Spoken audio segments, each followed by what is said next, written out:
clap en retard. On y va? Oui, on y va. Bonjour à toutes et à tous. On est aujourd'hui en très très bonne compagnie. Encore une fois, je suis toujours heureuse d'avoir des invités. Emmanuel. Bonjour. Mais vous l'avez peut-être déjà croisé, je pense, dans les chats de mes lives. Je suis Modo sur son live. Je crois que j'étais une de tes premières abonnées. Ouais. Parce qu'on était, on était dans la même fac et tout, et moi je stalk les gens. Bah, viens avec nous.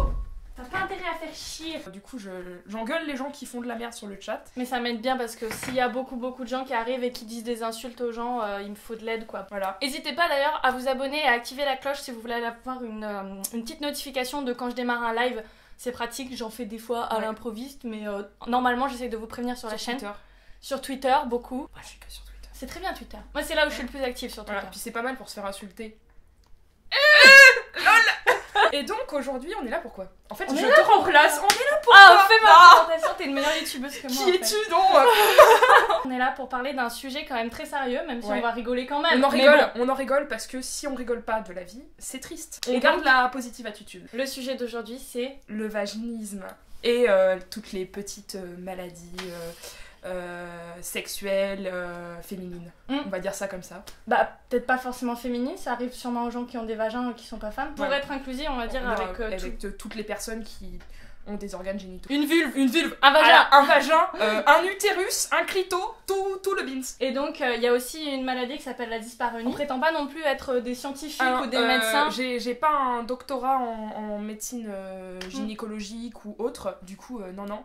Moi, je suis juste une personne qui suis un peu informée sur le sujet. Oui, voilà. puis t'es concernée, du coup tu peux concernée, en parler du coup, en je peux en connaissance de cause. Voilà. Voilà. J'expérimente ceci au quotidien. C'est pour ça que je t'ai invitée, c'est comme ça tu peux témoigner aussi de ce que tu vis et de comment tu vis le vaginisme et des recherches que t'as fait pour ton cas. C'est important qu'on en parle parce que c'est un sujet qui est très peu abordé, très peu connu dans et le quand corps on médical. parle, les gens se marrent. C'est quand même, là on commence à atteindre les bas-fonds de l'humanité. Ah oui, parce que attends, c'est la C'est la ça n'existe pas, hein. Y a que les mecs qui mentent pas. Alors qu'est-ce que c'est le vaginisme? Toutes les maladies qui sont regroupées sous l'appellation dyspareunie, c'est des maladies qui concernent l'organe vulve, vagin, clitoris et même parfois les ovaires et voilà. Enfin ça concerne toute cette zone-là. Ça peut être un ensemble de choses, mais le symptôme qu'on connaît le plus, c'est le fait que ça soit tellement contracté qu'on puisse pas rentrer. Voilà. Alors ça c'est le vaginisme, on peut pas rentrer. Mais il y a aussi par exemple la vulvodynie. Alors la vulvodynie c'est aussi, enfin c'est toutes des dyspareunies, hein. Mais la vulvodynie c'en est une autre, et la vulvodynie c'est quand en fait on peut même pas toucher ta vulve. Souvent les femmes qui ont des vaginismes, en fait au début elles pensent que c'est une vulvodynie parce que au début, comme elles ont un vaginisme, elles veulent pas qu'on touche leur vulve parce que la vulve c'est proche du vagin. Et donc pour te protéger, qu'est-ce que tu fais? Tu dis non, tu me touches pas la vulve. Et en fait, après des années plus tard, ou même parfois genre 3 mois plus tard, tu te rends compte, c'était pas la vulve, c'était le vagin le problème, c'était la pénétration. Le problème avec le vaginisme, c'est que la pénétration est impossible. Et c'est pas un choix, juste ça ne fonctionne pas. En fait, souvent c'est la première fois que tu t'en rends compte, c'est comme ça que tu le vis, c'est ah merde, j'ai envie de pénétration, parce que t'as pas forcément envie de faire l'amour avec pénétration, mais t'as envie de faire l'amour avec pénétration vaginale, et ça n'est pas possible en fait. Voilà, c'est ton corps, enfin c'est pas vraiment c'est un peu compliqué, mais en fait c'est le vaginisme, c'est ton corps qui refuse parce que ton esprit refuse, parce que mais souvent c'est inconscient. C'est inconscient. Au début tu sais pas, tu juste t'es en mode ah mon dieu, c'est horrible, j'ai une vie de merde, je suis chelou. Faut pas penser ça, c'est pas grave d'avoir ça. Voilà. Déjà faut dédramatiser, parce que moi au début c'était genre j'ai pleuré, je suis passée en fait par tous les stades du deuil quoi. Voilà, j'ai pleuré, j'ai crié, j'ai reproché ça à d'autres gens, j'ai dit non mais c'est pas vrai. Avec le temps, t'apprendras à dédramatiser si t'as ça et à vivre avec. Ouais.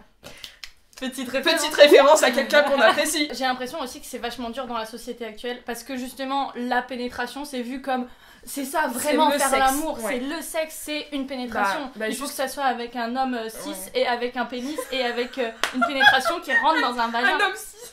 Elle a raison, je suis d'accord avec tout ce qu'elle a dit, même si on dirait je rigole et tout, mais c'est juste parce que je trouve ça triste que les gens pensent comme ça. Du coup, ça me fait un peu rire. J'ai une super belle anecdote là-dessus. La première fois que j'ai essayé de faire l'amour avec une personne qui disposait d'un pénis, ça a pas marché. Enfin au début de toute façon j'essayais même pas de faire l'amour, j'étais toute habillée. Alors ça c'est un bon truc aussi.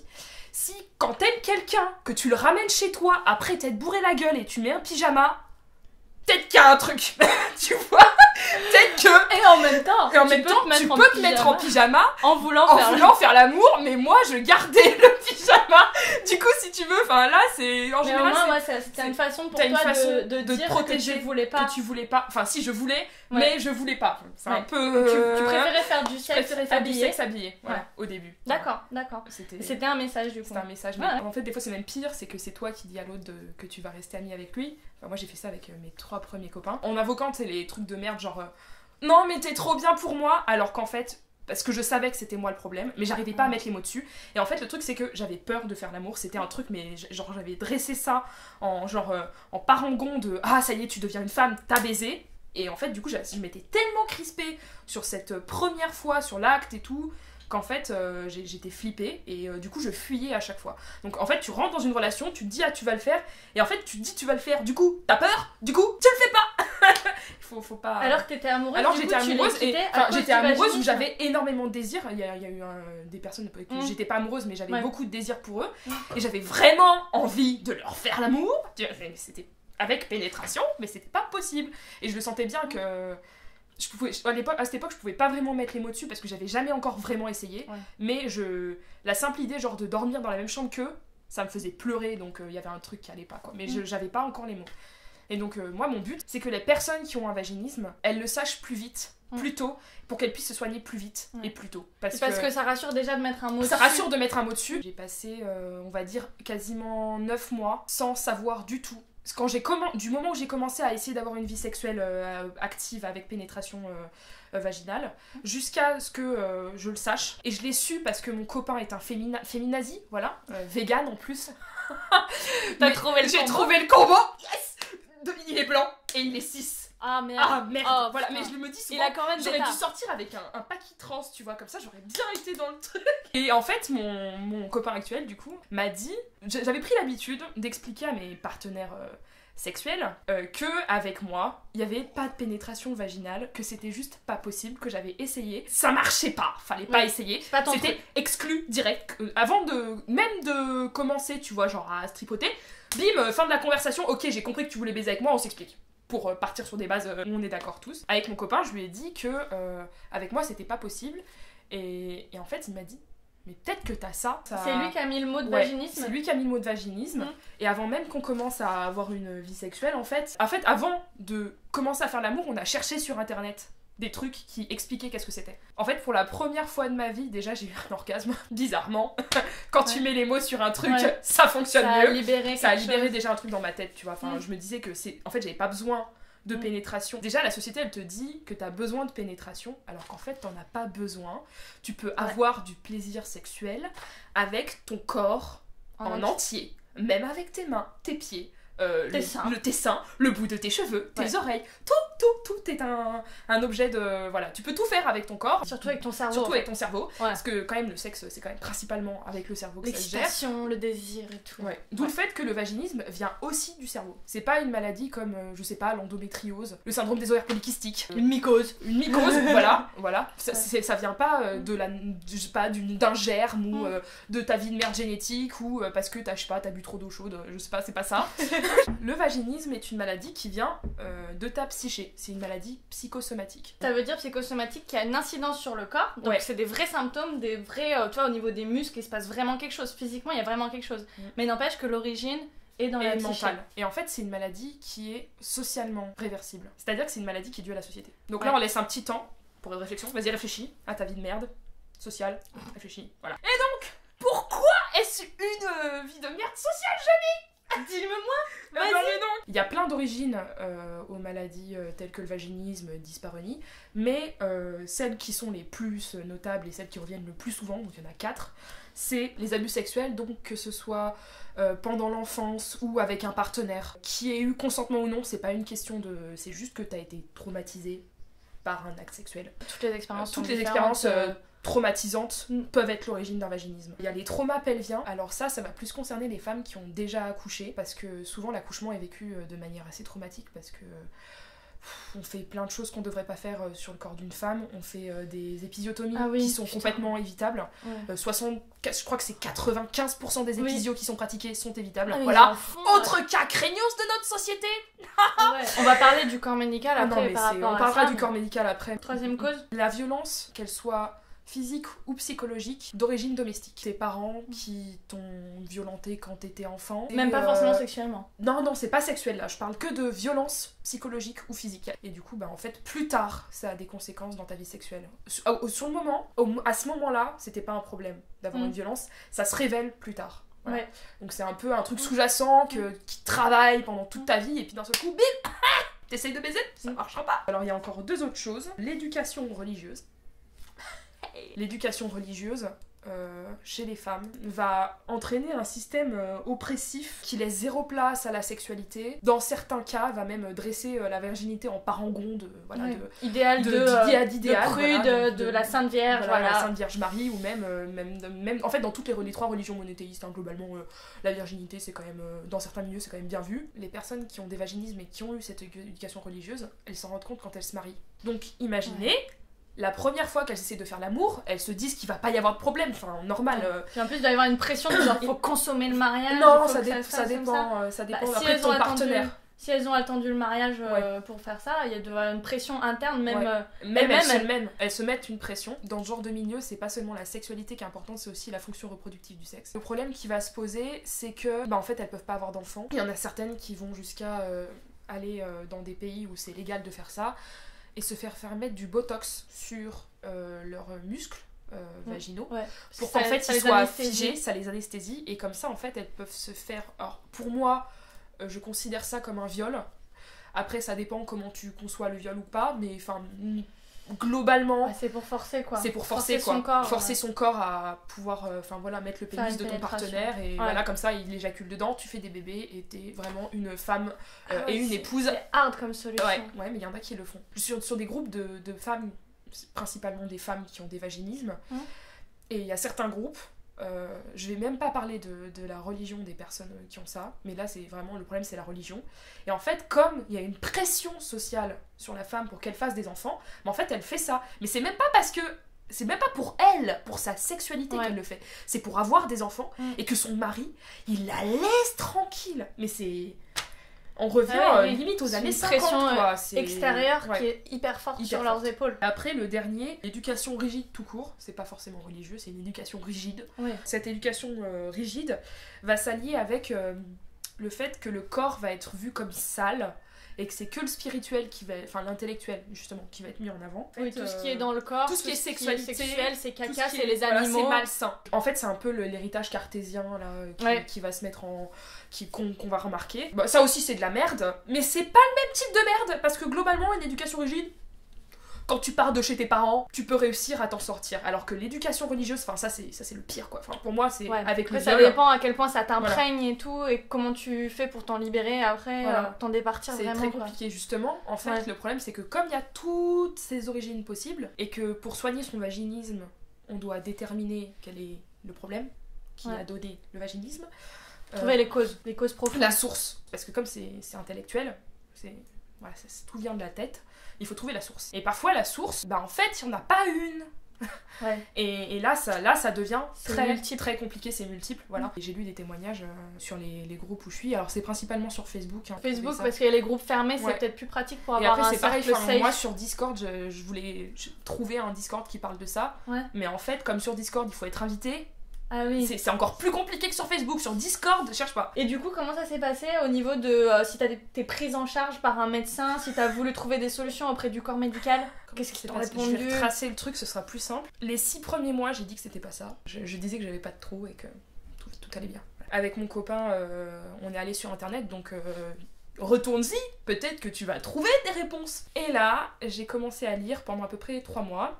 Et je me suis dit qu'il fallait que je trouve un psy, donc j'ai demandé à mon médecin traitant. Et donc il m'a conseillé un confrère, un psychothérapeute. D'accord. Voilà. Et donc j'ai fait une séance avec ce psychothérapeute et je n'y suis plus jamais retournée. Ça c'est un conseil que je vous donne si vous cherchez quelqu'un avec qui parler de ça, parce qu'on peut pas en parler avec n'importe qui, hein. Vraiment le faites pas, moi j'ai essayé, c'est pas une bonne idée.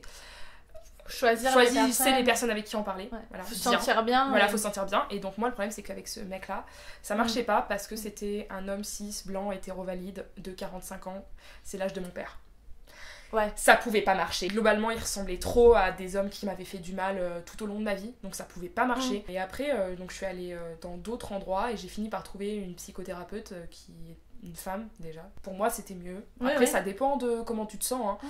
Mais moi, il fallait que ce soit une femme. Faut s'écouter dans ces cas-là. Faut s'écouter, si vraiment. On a envie de parler à une femme. Et c'est pareil avec le gynécologue, avec le sexologue, avec le kinésithérapeute. Trouver un praticien vraiment avec qui vous vous sentez en confiance. C'est comme pour une opération de chirurgie esthétique, hein. Si tu le sens pas, le mec, tu te casses direct. Donc j'ai commencé à avoir une psychothérapeute et j'ai commencé à avoir une sexologue. Alors la sexologue, ça a mis un peu plus de temps, hein, parce que j'avais un peu peur. J'en parlerai après de quel rôle joue la peur sur le vaginisme, mais le principal problème, là, c'était que j'avais peur. Du coup, je suis allée voir un sexologue un peu plus tard et le sexologue m'a donné des exercices, on a beaucoup parlé comment je m'identifie sexuellement, mes partenaires que j'ai eus, mes relations sexuelles.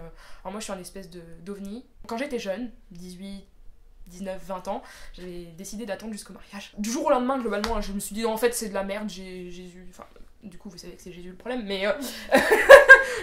Toi c'était lié à ton éducation religieuse. Éducation religieuse très catholique. Voilà. Mes parents aimaient beaucoup Jésus. Et elle m'a expliqué que j'étais un espèce d'ovni parce qu'en fait déjà des personnes qui ont un vaginisme et qui sont d'origine religieuse catholique, il y en a très très peu. Par exemple, c'est plus en Italie qu'il y en a. En France, ça va plus être la religion, l'islam, le problème. Et en plus, une femme qui n'est pas hétéro, enfin qui a expérimenté plein de choses, on va dire, pour pas trop vous en révéler sur ma vie privée, c'est encore plus rare.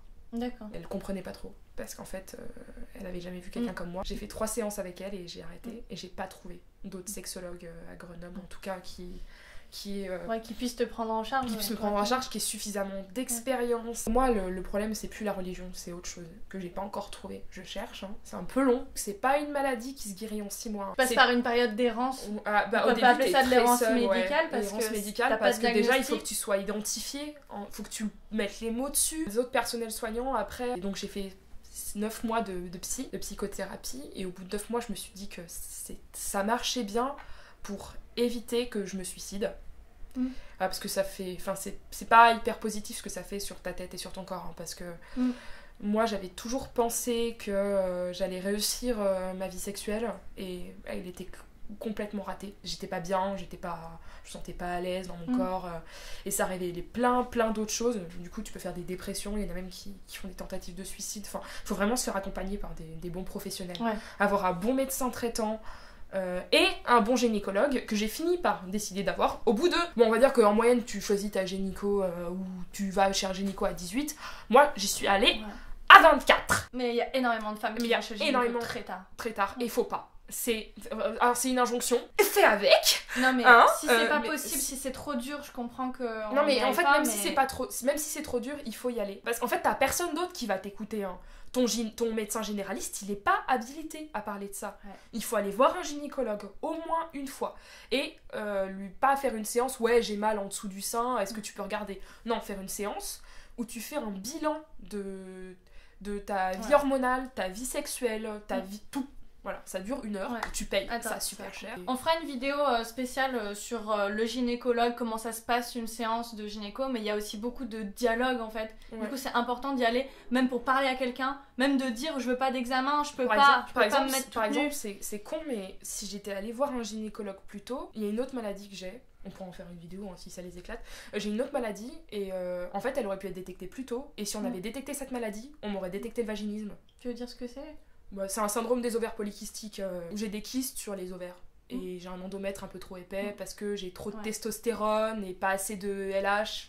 J'ai pas trop compris le truc parce que je suis sortie du bac S du bac il y a très longtemps, et les hormones j'ai un peu oublié, et on m'a détecté ça il y a pas très longtemps. Mais t'as pas besoin de tout savoir. Mais globalement j'ai un petit problème hormonal. Puis au niveau des symptômes, ça induit plein de choses dans ton corps qui changent. Et justement, ça peut être aussi une source du vaginisme ou d'une dyspareunie. Comme on a un mal au ventre ou mal à l'appareil génital de manière générale, en fait on va développer une dysmorphobie de son corps, et en fait on va nier le fait qu'on a une vulve, un vagin, et puis tout le reste de la... Et en fait on va juste se représenter son appareil génital sans l'ouverture, la fente, le vagin. Et le vagin. Voilà. En fait on va juste avoir l'utérus, donc là où il y a le bébé, les deux gonades et les trompes de Fallope, et en fait en dessous il n'y a plus rien, et en fait le sang il s'écoule comme par magie. Enfin voilà, c'est un truc mental, faut pas chercher, hein. C'est que tu essayes de nier dans ta tête le fait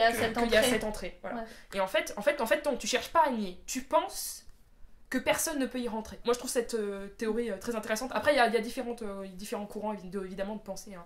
Alors vu que j'ai lu beaucoup de papiers, je le sais, mais puis au niveau des manifestations aussi, j'ai l'impression qu'il y a plein de témoignages différents, mais le vaginisme, ça peut passer. Des fois, il y a des gens qui arrivent à, par exemple, quand c'est leur propre doigt, à toucher l'entrée du vagin, à faire des trucs comme ça, à se masturber ou quoi. Il y a des gens qui n'y arrivent pas du tout, mais ça change énormément d'un cas à l'autre, en fait. Le vaginisme, en fait, c'est comme toutes les maladies. Voilà. Il y a des gens qui guérissent d'une grippe en 1 semaine, il y en a qui vont pas en guérir en 3 mois.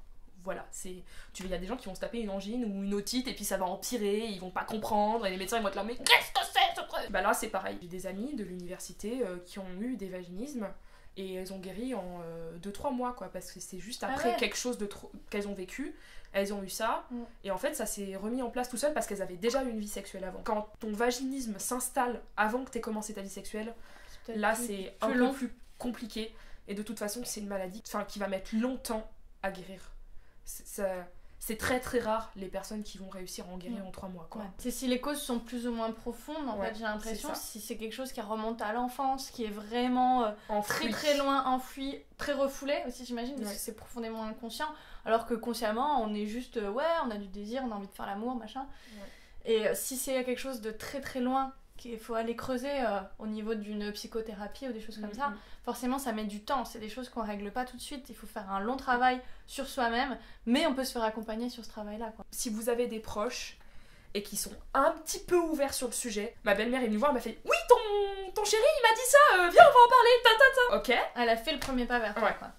Et après on a beaucoup parlé de nos vies respectives et tout, et du coup je connais mieux ma belle-mère que mon copain je crois. C'est cool d'être tombée sur une personne comme ça qui est vachement ouverte et qui est vachement disponible pour toi pour parler de ça. Et puis même, genre je déprime, je l'appelle, elle me remonte le moral. C'est génial. Elle aussi quand elle déprime elle m'appelle, voilà c'est...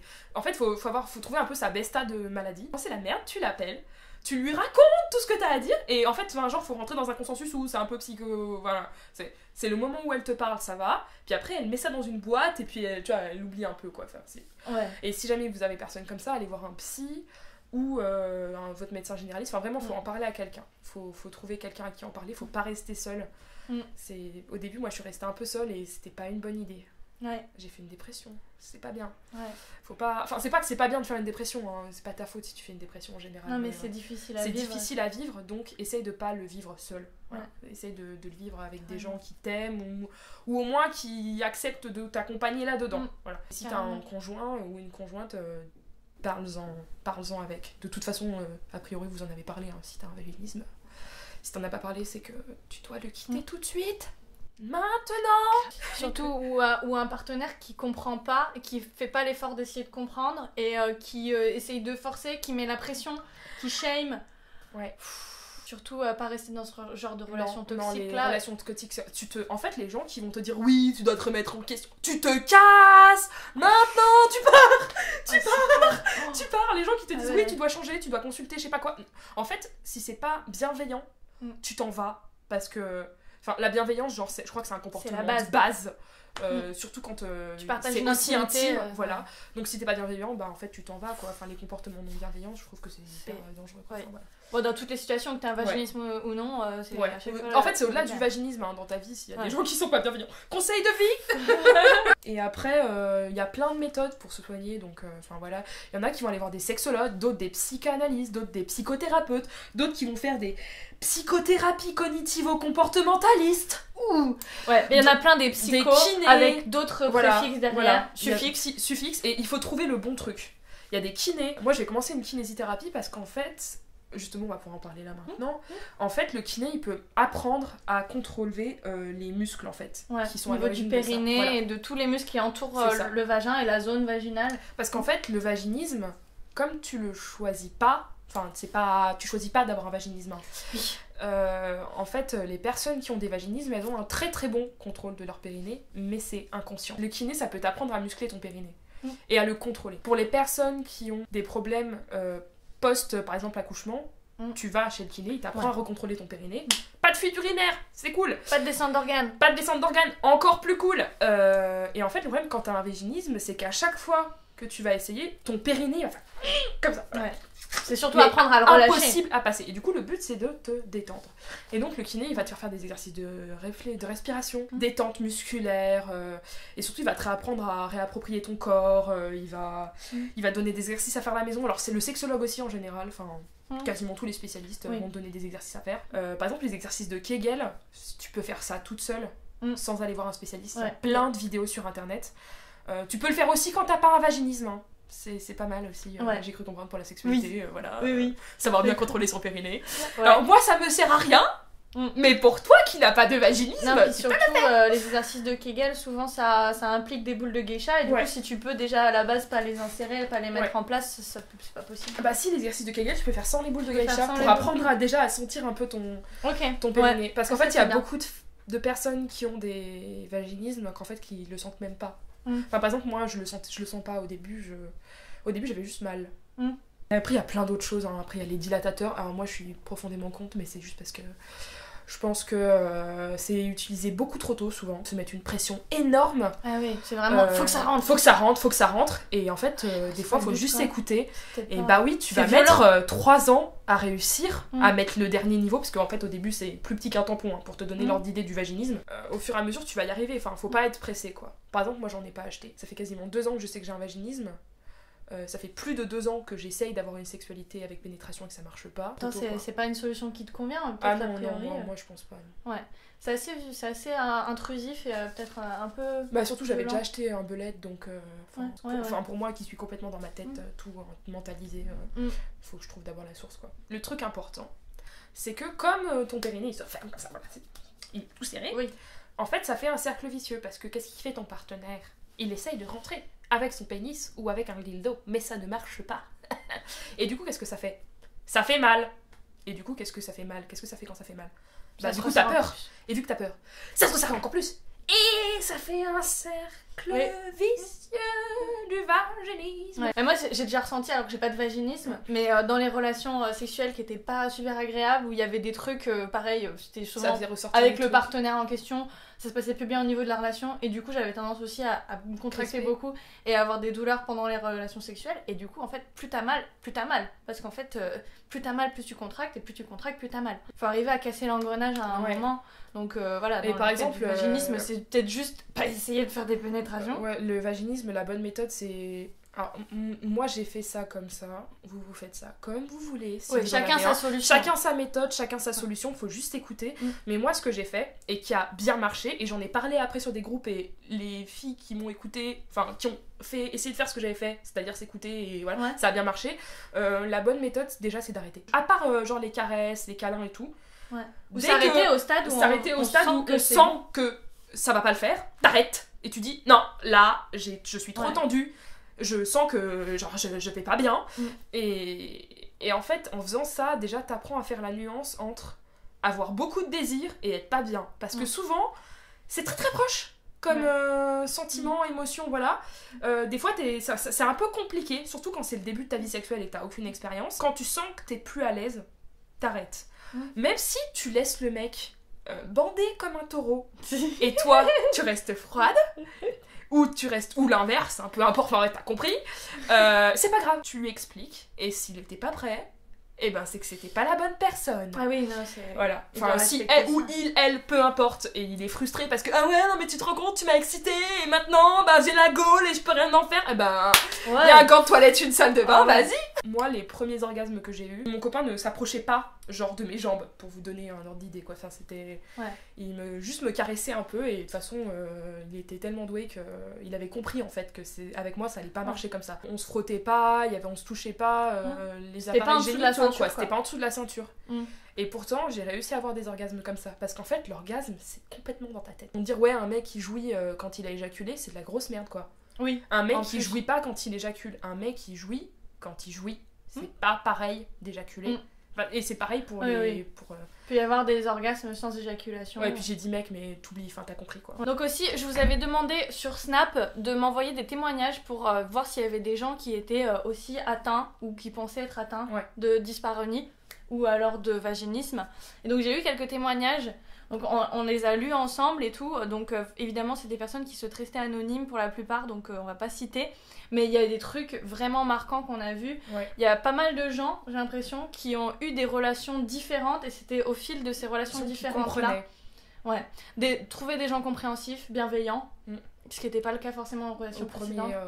Il y a des gens chez qui c'est une relation abusive, une relation toxique qui déclenchait le vaginisme. Il y avait ça, il y avait... Et après, il fallait s'en remettre en ayant une nouvelle relation avec quelqu'un. Avec quelqu'un qui est plus bienveillant, qui va t'aider, qui va te comprendre, t'accompagner même parfois. Il y a des gens aussi qui témoignent que c'est parti du jour au lendemain aussi des fois. Oui, alors il y en a une qui a dit ça, qui a dit que elle avait une relation abusive avec un mec. Qu'après elle a eu un 12e et c'était pas vu qu'elle avait en fait c'est là que s'est déclenché le vaginisme parce que elle avait été traumatisée par le premier et en fait avec celui-là ça marchait pas trop et elle s'est mise avec un 3e et bim vraiment c'est une maladie qui va complètement dépendre de qui tu es, comment tu fonctionnes. Il y a pas de méthode c'est pour le but de voilà on va finir sur là-dessus. Il y a pas de méthode. Il y a pas de méthode, tu fais comme tu le sens et au mieux. Et aussi mais s'écouter une bonne mutuelle. Et puis encore un témoignage sur les gynécos aussi. Je trouvais ça assez marquant là. Je suis allée consulter un gynéco qui m'a assuré que tout allait bien, hymen pas épais, etc. Je lui ai avoué que j'avais des difficultés pour faire ma première fois et surtout des douleurs monstrueuses. Il me répondit « Ah bah vous avez qu'à lire la notice ?» Déjà la notice de quoi? J'ai déjà eu un médecin qui m'a dit ça. Une fois, il y avait quelqu'un qui m'avait dit, qui m'avait demandé de me mettre toute nue et je disais non, je le fais pas avec quelqu'un avec qui j'ai envie de baiser, donc toi, tu peux te gratter. Je lui avais dit non mais ça fonctionne pas comme ça dans la vie. Donc il voulait t'obliger à te dessaper pour l'examen. Pour l'examen. Si t'as pas envie de te mettre toute nue, tu te mets pas toute nue ou tout nu. Enfin voilà. Il faut s'écouter et il faut pas hésiter à parler et à dire ce qu'on veut faire, ce qu'on veut pas faire. Si on veut juste parler... Même si t'as un moment de doute et tu fais... T'as le droit de dire, par exemple, si t'as pas les mots, t'as le droit de dire « je suis pas à l'aise avec ce que vous me demandez ». Si t'as pas envie de dire non, si la figure d'autorité du médecin, elle te fait flipper et tout, t'as le droit juste de dire je me sens pas à l'aise avec ça, je le ferai pas. Et du coup, bah après... je peux juste vous conseiller des assos. Les Clés de Venise, c'est l'association française qui parle des dyspareunies. Donc vaginisme, vulvodynie, vestibulodynie, enfin voilà, tout ça. Ils en parlent et ils sont vraiment top.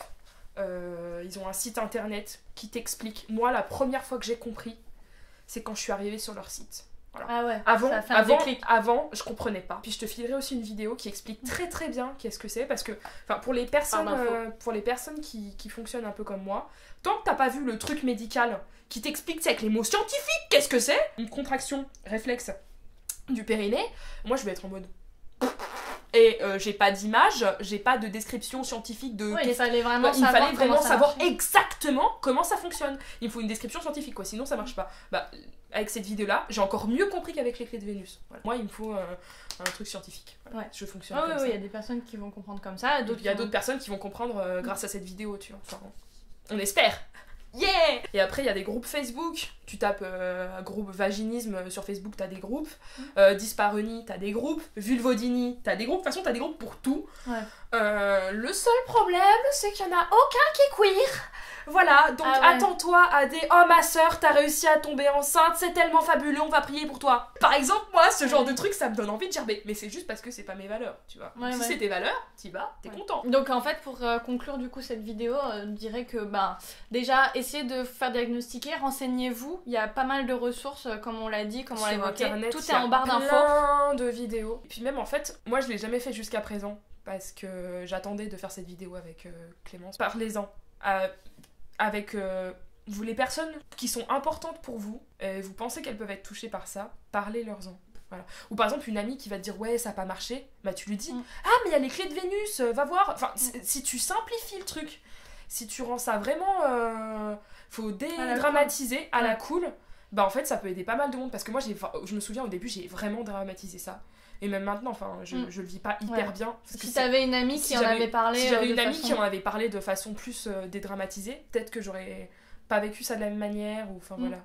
Et des fois même pour se rendre compte qu'on a un vaginisme, c'est pas sa première relation sexuelle hein. Moi en fait je m'en doutais, j'ai toujours su que j'allais avoir un problème par rapport à la pénétration. Il y a beaucoup de gens qui s'en rendent compte même hors contexte sexuel parce pour mettre un tampon. Pour mettre un tampon, ça a jamais marché. J'avais racheté des jouets, ça marchait que en externe. Enfin, il arrive un moment où tu te doutes que... Je me doutais que la première fois que j'allais essayer de faire l'amour, ça allait être complexe. Et comme j'avais déjà peur de, par exemple, dormir avec mon amoureux, alors t'imagines faire l'amour, oulala, c'était... C'était la conclusion la plus longue de l'univers. YouTube Game. Ça a duré genre un quart d'heure la conclusion. Bon bah j'espère que cette vidéo vous aura plu, j'espère qu'il y avait quelques clés qui pourront vous aider si vous êtes concerné par ça, si vous avez quelqu'un dans votre entourage qui est concerné par ça aussi, si vous êtes juste curieux, curieuse de ce sujet-là. Donc voilà, j'espère que ça vous aura plu. Ouais, soyez bienveillants. Ouais, entourez-vous de bonnes personnes. Oui.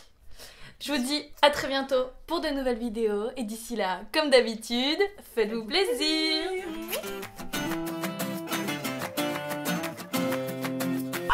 Les gens de la merde vont avoir du bêtise. Ah merde, ça arrive vraiment. Oh non, putain, c'est quelle youtubeuse qui fait ça? C'est Graveyard Girl. CP. Oui, c'était bien.